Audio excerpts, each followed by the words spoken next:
13 अक्टूबर 1972 एक यूरुग्वेन एयरफोर्स का जहाज जिसमें 45 लोग सफर कर रहे थे जो एंडीज पहाड़ियों में क्रैश हो गया। ये एक 72 दिनों की ऐसी कहानी है जिसने दुनिया को हिला कर रख दिया। कैसे इन लोगों ने ठंडी बर्फ में भूख और मौत का सामना किया और किस हद तक जाकर इन लोगों ने अपने आप की जान बचाई। यह है फ्लाइट 571 की असल कहानी। वैसे तो ये एक आम परवाज होनी चाहिए थी। अंदर 45 पैसेंजर्स थे जिसमें हट्टे घट्टे रग्बी क्लब के प्लेयर्स, उनके घर वाले और दोस्त शामिल थे। जहाज ने अपने टाइम पर टेक ऑफ किया और 45 पैसेंजर खुशी खुशी अपने राह पे जा रहे थे। 45 लोग जो अपने सफर पे निकले और मौत की वादियों में खो गए। जहाज स्मूथली अपनी मंजिल की तरफ जा रहा था। जरा सी टर्बुलेंस फील हो रही थी पैसेंजर्स को, लेकिन उनके लिए वो नॉर्मल बात थी क्योंकि वो पहाड़ों के ऊपर सफर कर रहे थे। लेकिन थोड़ी देर बाद बहुत सारे झटके लगना शुरू हो गए जिसकी वजह से पैसेंजर थोड़ा सा घबरा गए। क्रू मेंबर ने अपनी तरफ से बहुत कोशिश की सबको काम करने की, लेकिन फिर एक ऐसा फेस आया जिसने क्रू मेंबर और पायलट्स को भी हिला के रख दिया। 3:21 पर पायलट फ्लाइट को डिसेंड कराने लग गया। प्लेन सैंटियागो के करीब ही पहुंच रहा था, लेकिन अभी भी पहाड़ियों में ही था। इस शहर के आसपास बहुत ऊंची ऊंची पहाड़ियां हैं और बर्फ से लिपटी हुई है। इसी वक्त आसपास बहुत सारे बादल आ जाते, चारों तरफ बादल ही बादल, कुछ दिखाई नहीं देता। अचानक से प्लेन में अलार्म्स बजने लगते हैं। किसी को समझ नहीं आता क्या हो रहा है, इवन के पायलट्स को भी। जैसे ही जहाज बादलों से बाहर निकलता है तो पायलट रियलाइज करते हैं कि उनके सामने बहुत ही बड़ा पहाड़ है। एकदम से पैनिक में आके वो जहाज को बिल्कुल ऊपर की तरफ मोड़ने की कोशिश करते हैं।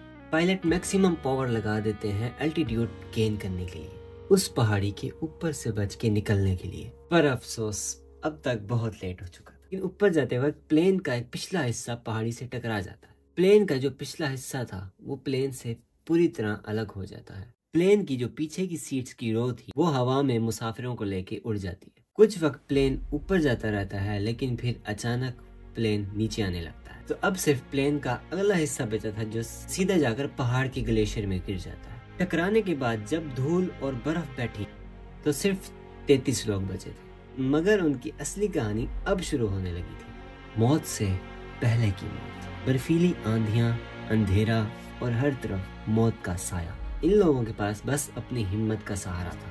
रात का टेम्परेचर -30 डिग्री सेंटीग्रेड गिर जाता था। हाथ पांव जमने लगते और जिंदगी हर पल हल्की होती गई।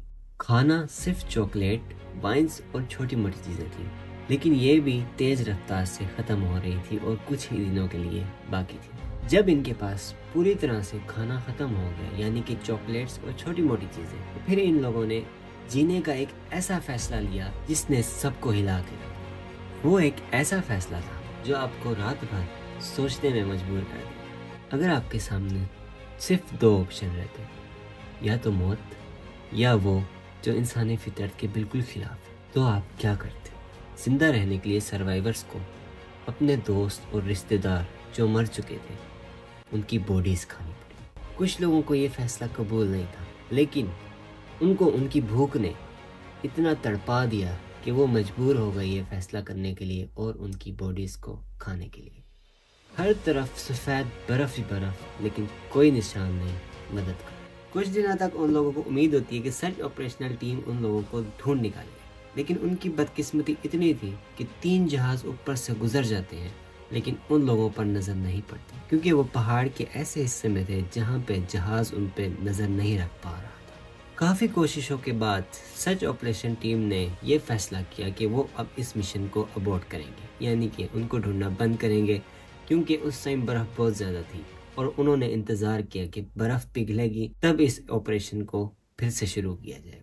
ये फैसला होते ही उन्होंने वर्ल्ड वाइड अनाउंस कर दिया कि वो अब मिशन अबॉर्ट कर रहे हैं। ऐसे में सर्वाइवर्स को एक रेडियो मिला जिसमें से वो बाहर की आवाज सुन तो सकते थे, लेकिन अपनी आवाज नहीं सुना सकते थे। उसी दौरान उन लोगों ने ये फैसला रेडियो पे सुना कि वो अब मिशन अबॉर्ट कर रहे हैं, ऑपरेशनल टीम अब उनको मजीद नहीं ढूंढ रही। ये सुनने के बाद काफी सारे पैसेंजर्स रोने लगे, चीखने लगे और अपनी उम्मीद छोड़ने लगे। और जो लोग ये दावा कर रहे थे कि वो अपने दोस्तों और रिश्तेदारों का मांस नहीं खाएंगे, वो भी मजबूर हो गए खाने के लिए। और फिर हर तरफ से उम्मीद की किरण आना बंद हो चुकी थी।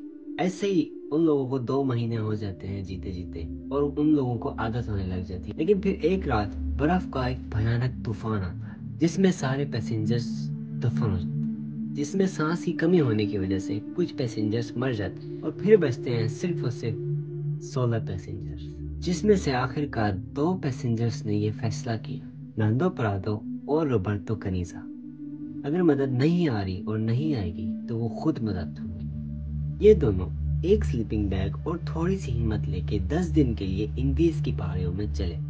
मौत उनका पीछा करती रही लेकिन वो नहीं रुके और फिर एक मुआवजा हुआ जिसकी उनको खुद को भी उम्मीद नहीं। दिसंबर 22, 1972, 72 दिनों के बाद इनको चिली की वादियों में एक नहर दिखी जिसके उस पार घोड़े पर सवार एक आदमी था, जिसके जरिए ये लोग दुनिया को बता सकते थे कि इंडीज की वादियों के वो लोग अब भी जिंदा हैं। जब ये कहानी लोगों के सामने आई तो दुनिया हैरान रह गई। 72 दिनों तक ऐसी जगह पे कोई कैसे जिंदा रह सकता है? क्या इनका ये फैसला सही था? क्या इनको दुनिया हीरो मानेगी या एक अजीब और डरावनी सिर्फ कहानी समझे? मगर जो भी है, ये कहानी एक इंसानी हिम्मत की मिसाल बनती है जो आज तक याद रखी जाए। बुक्स लिखी गई, डॉक्यूमेंट्रीज बनाई गई, मूवीज बनाई गई, मगर जो सच है वो सिर्फ सर्वाइवर 16 लोग ही जानते हैं जो मौत के मुंह से वापस आए और उन्होंने आकर सच बताया। तो अगर आप उस जगह होते और उनमें से एक होते तो आप क्या करते और आप क्या ये फैसला ले पाते? कमेंट में जरूर बताइए। क्या भूख इंसान को जानवर बना देती है कि वो अपने ही रिश्तेदारों और दोस्तों का गोश्त खा सकता है? तो अगर आपको ये वीडियो पसंद आई है तो लाइक करें, कमेंट करें, शेयर करें। आज के लिए इतना ही, दुआओं में याद रखिएगा।